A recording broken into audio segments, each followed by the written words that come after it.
इस कार्यक्रम के प्रायोजक है राजेश मसाले। अब आएगा खाने में असली स्वाद राजेश मसाला के साथ। नमस्कार, आप देख रहे हैं किसने क्या कहा और आपके साथ मैं हूं शबा।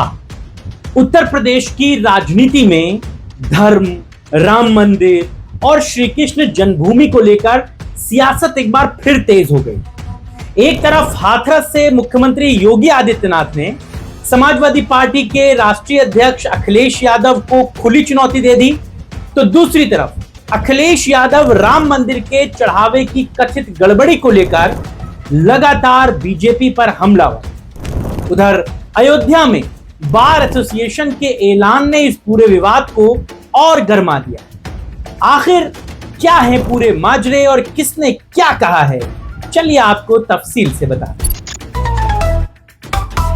हाथरस में आयोजित एक कार्यक्रम के दौरान मुख्यमंत्री योगी आदित्यनाथ ने समाजवादी पार्टी के राष्ट्रीय अध्यक्ष अखिलेश यादव पर निशाना साधते हुए कहा कि अगर अखिलेश यादव खुद को सच्चा धार्मिक मानते हैं तो उन्हें मथुरा और वृंदावन में श्री कृष्ण जन्मभूमि के सम्मान और मुक्ति अभियान का खुलकर समर्थन करना चाहिए। योगी आदित्यनाथ यही नहीं रुके, उन्होंने कहा कि जो लोग सनातन और आस्था की बात करते हैं उन्हें केवल राजनीतिक मंचों तक सीमित नहीं रहना चाहिए, बल्कि धार्मिक स्थलों के सम्मान के मुद्दे पर भी साफ और स्पष्ट रुख रखना चाहिए। योगी के इस बयान को आने वाले विधानसभा चुनाव से पहले हिंदुत्व की राजनीति को धार देने की कोशिश के तौर पर देखा जा रहा है। क्या कुछ कहा मुख्यमंत्री जी ने, जरा सुन लीजिए। अखिलेश जी, अयोध्या को तो राम भक्तों ने सजा और संवार दिया है, आप उसकी चिंता मत करिए, पश्चाताप करिए,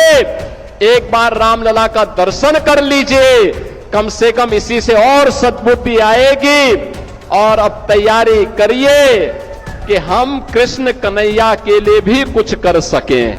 अब मथुरा की बात करिए, अगर सचमुच अपने को धार्मिक कहलाने का प्रयास कर रहे हो तो मथुरा वृंदावन पे खुल करके बोल दीजिए, श्री कृष्ण जन्मभूमि पर खुल करके बोल दीजिए और बोलिए ना कि श्री राम जन्मभूमि मुक्ति के आंदोलन की तर्ज पर ही श्री कृष्ण जन्मभूमि की मुक्ति का भी अभियान चलना चाहिए। वहीं समाजवादी पार्टी के मुखिया अखिलेश यादव लगातार राम मंदिर में चढ़ावे को लेकर उठे विवाद को गर्म रखे हुए। प्रयागराज पहुंचे अखिलेश यादव ने एक बार फिर भारतीय जनता पार्टी पर तीखा हमला बोला। अखिलेश यादव ने कहा कि जो चढ़ावा चोरी कर सकते हैं वो हमारा वोट चोरी क्यों नहीं कर सकते, सांसद चोरी क्यों नहीं कर सकते, इसीलिए हमें बहुत सावधान रहने की जरूरत है। इतना ही नहीं, अखिलेश यादव ने भ्रष्टाचार के आरोपों को और गंभीर बताते हुए कहा कि भ्रष्टाचार की पाइपलाइन 5 कालिदास मार्ग यानी कि लखनऊ में मुख्यमंत्री आवास तक जुड़ी हुई। उन्होंने यह भी कहा कि अब लोकतंत्र का चौथा स्तंभ भी जनता बन चुकी है और जनता देख रही है कि कैसे छोटी मछलियों को पकड़ा जा रहा है जबकि बड़ी मछलियों को छोड़ा जा रहा है। क्या कुछ कहा अखिलेश यादव ने, जरा सुनिए। जो चढ़ावा चोरी कर सकते हैं वो हमारा वोट चोरी क्यों नहीं कर सकते, सांसद क्यों नहीं चोरी कर सकते, इसलिए हमें बहुत सावधान रहना पड़ेगा। भ्रष्टाचार का बाहर नहीं सह पा रही हैं और जो भ्रष्टाचार की पाइपलाइन है वो 5 कालिदास तक जुड़ी हुई है। मुझे खुशी है इस बात की कि लोकतंत्र के चौथे स्तंभ भी इस बात को जानते हैं कि छोटी मछलियों को पकड़ा जा रहा है, बड़ी मछलियों को छोड़ा जा रहा है।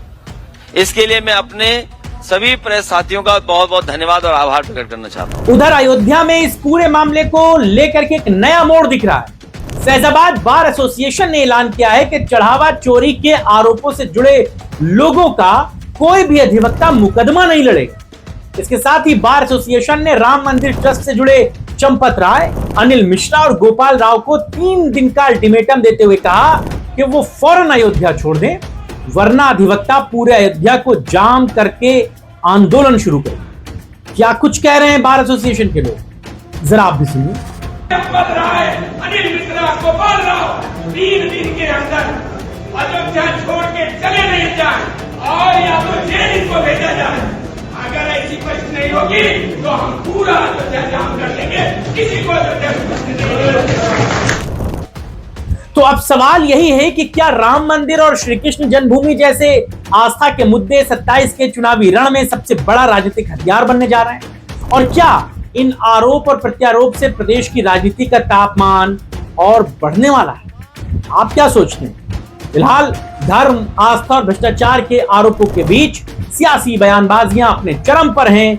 आने वाले दिनों में ये मुद्दे और कितने तूल पकड़ते हैं, इस पर सबकी निगाहें रहेंगी।